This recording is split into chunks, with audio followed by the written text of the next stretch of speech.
వేట చేస్తేనే గాని పూట గడవని మత్స్యకార జీవితంలో కడలి కన్నెర చేయడంతో వారి కుటుంబాలను చీకటి ముంచేసింది. ఎప్పటిలాగానే వేటకు వెళ్లిన ఇద్దరు మత్స్యకారులు అకస్మాత్తుగా వచ్చిన వాతావరణ మార్పుల వల్ల అలల ఉద్రిక్త చేతి ఫైబర్ బోటు బోల్తా పడింది.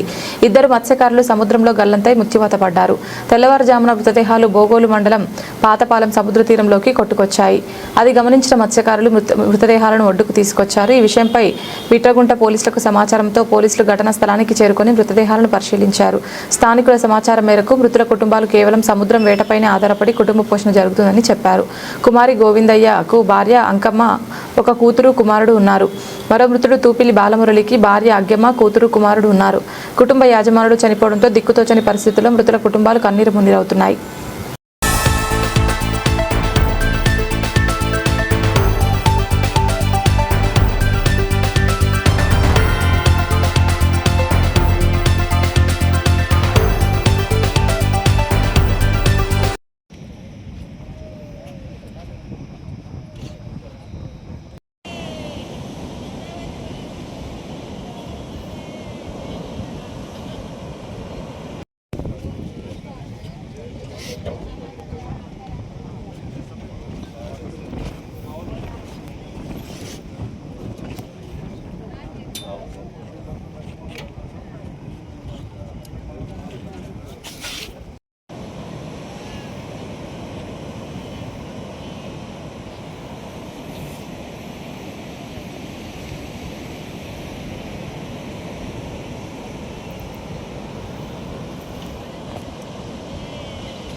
నా పేరు SK Chand Basha, assistant director fisheries Kavali and Nellore.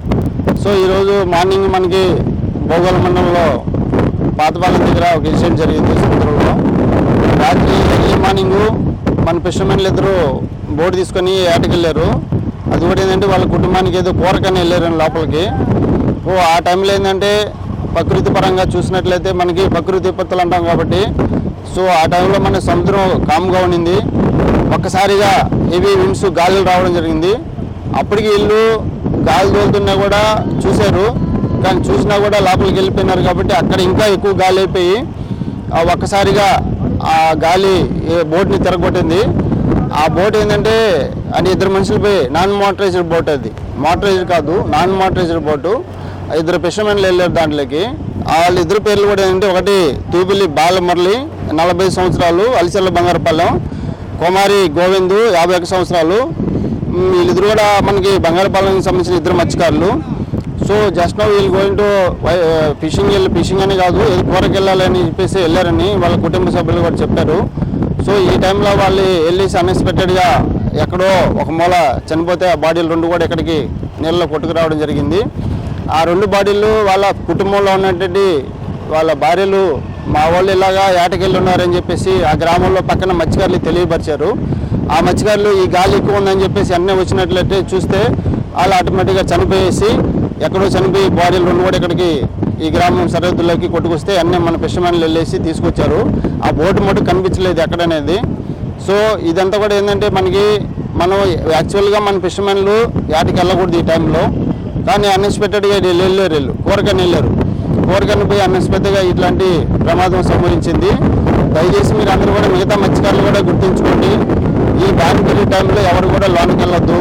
ఎందుకంటే నెక్స్ట్ మంత్ 14th వరకు కూడా ఎవరు వెళ్ళకూడదని మేము పదే చెప్తున్నాము.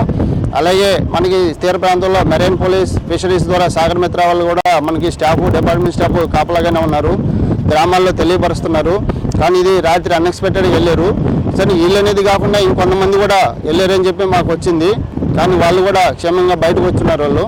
కానీ ఈ యొక్క ఇన్సిడెంటే మనకి ఈరోజు జరిగింది.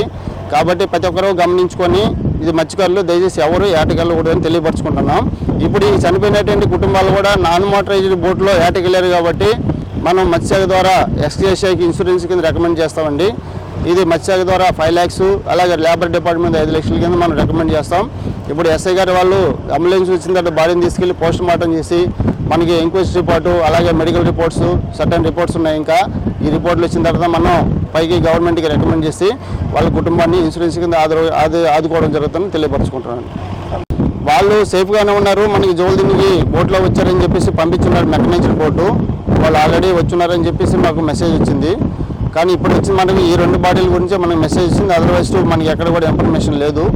సో దీన్ని బట్టి మేము ఇద్దరు చనిపోయినట్టుగా మేము గెస్సింగ్ చేసాం. వాళ్ళు కూడా 2 బోట్లు వెళ్ళిన వాళ్ళు సేఫ్గా వచ్చేసారు. ఆల్రెడీ ఇప్పుడు గ్రామస్తులు కూడా ఉన్నారు, వాళ్ళు కూడా నేను ఎంక్వైరీ చేశాను. మిగతా వాళ్ళు కూడా వచ్చేసారు. ఇంకో మెకానిజం బోటు కూడా లోపల పంపించారు, వాళ్ళు కూడా గాలించి మిగతా వాళ్ళు కూడా తీసుకొచ్చారని చెప్పారు. కాబట్టి అక్కడ లోపల ఎక్కడ కూడా మనకి కనిపించిన దాఖలాలు లేవు. సో ఇదంతా కూడా మేము ఫిషర్మెన్లు పదే చెప్తున్నా, ఇల్లు లోపలికి వెళ్తున్నాం, ఇది కూరకి వెళ్తున్నాం అని చెప్తున్నారు తప్ప ఇక్కడ ఎందుకంటే ఈ టైంలో ఎక్కువగా ఫిషింగ్ పడుతుందని ఒక ఆశయాలకి. సో దయచేసి ఎవరు వెళ్ళకూడదని తెలియపరచుకుంటున్నానండి. ఓకే, నా పేరు SK Chand Basha, assistant director of fisheries Kavali and Nellore. So ఈరోజు మార్నింగ్ మనకి భోగోళ మండలంలో పాతపాలెం దగ్గర ఒక ఇన్సిడెంట్ జరిగింది సముద్రంలో. రాత్రి ఎర్లీ మార్నింగ్ మన ఫిషర్మెన్లు ఇద్దరు బోటు తీసుకొని ఏటకెళ్ళారు. అది కూడా ఏంటంటే వాళ్ళ కుటుంబానికి ఏదో కూరకని వెళ్ళారు లోపలికి.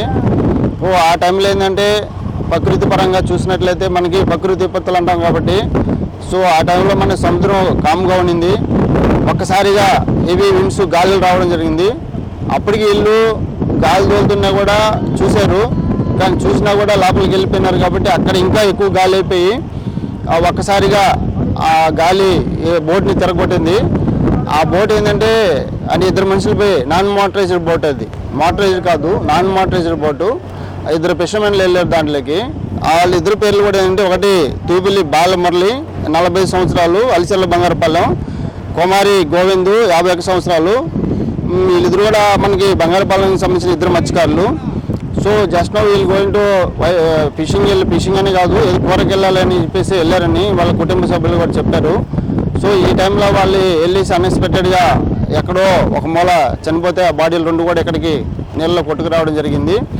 ఆ 2 బాడీలు వాళ్ళ కుటుంబంలో ఉన్నటువంటి వాళ్ళ భార్యలు మా వాళ్ళు ఇలాగా ఏటకెళ్ళి ఉన్నారని చెప్పేసి ఆ గ్రామంలో పక్కన మత్స్యకారులు తెలియపరిచారు.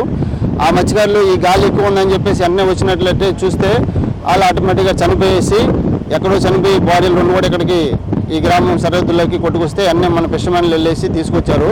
ఆ బోటు మటు కనిపించలేదు ఎక్కడనేది. సో ఇదంతా కూడా ఏంటంటే మనం యాక్చువల్గా మన ఫిషర్మెన్లు ఏటకి వెళ్ళకూడదు ఈ టైంలో, కానీ అన్ఎక్స్పెక్టెడ్గా వెళ్ళారు, కూరకని వెళ్ళారు. కూరకని పోయి అన్ఎక్స్పెక్టెడ్గా ఇట్లాంటి ప్రమాదం సంభవించింది. దయచేసి మీరు అందరూ కూడా మిగతా మత్స్యకారులు కూడా గుర్తుంచుకోండి, ఈ బ్యాన్ పీరియడ్ టైంలో ఎవరు కూడా లోనికి వెళ్ళొద్దు. ఎందుకంటే నెక్స్ట్ మంత్ 14th వరకు కూడా ఎవరు వెళ్ళకూడదని మేము పదే చెప్తున్నాము.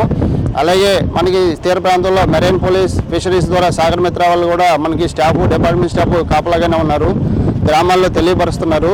కానీ ఇది రాత్రి అన్ఎక్స్పెక్టెడ్గా వెళ్ళారు. సరే వీళ్ళు అనేది కాకుండా ఇంకొంతమంది కూడా వెళ్ళారని చెప్పి మాకు వచ్చింది, కానీ వాళ్ళు కూడా క్షేమంగా బయటకు వచ్చున్నారు వాళ్ళు. కానీ ఈ ఒక్క ఇన్సిడెంటే మనకి ఈరోజు జరిగింది. కాబట్టి ప్రతి ఒక్కరూ గమనించుకొని ఇది మత్స్యకారులు దయచేసి ఎవరు ఏటకెళ్ళకూడదని తెలియపరచుకుంటున్నాం. ఇప్పుడు ఈ చనిపోయినటువంటి కుటుంబాలు కూడా నాన్ మోటరైజ్డ్ బోట్లో ఏటకెళ్ళారు కాబట్టి మనం మత్స్యశాఖ ద్వారా ఎస్కేఎస్ఐకి ఇన్సూరెన్స్ కింద రికమెండ్ చేస్తామండి. ఇది మత్స్యశాఖ ద్వారా 5 lakhs, అలాగే లేబర్ డిపార్ట్మెంట్ 5 లక్షల కింద మనం రికమెండ్ చేస్తాం. ఇప్పుడు ఎస్ఐ గారు వాళ్ళు అంబులెన్స్ వచ్చిన తర్వాత బాడీని తీసుకెళ్లి పోస్ట్ మార్టం చేసి మనకి ఎంక్వైరీ రిపోర్టు, అలాగే మెడికల్ రిపోర్ట్స్, సర్టన్ రిపోర్ట్స్ ఉన్నాయి. ఇంకా ఈ రిపోర్ట్లు వచ్చిన తర్వాత మనం పైకి గవర్నమెంట్కి రికమెండ్ చేసి వాళ్ళ కుటుంబాన్ని ఇన్సూరెన్స్ కింద ఆదుకోవడం జరుగుతుందని తెలియపరచుకుంటున్నాను.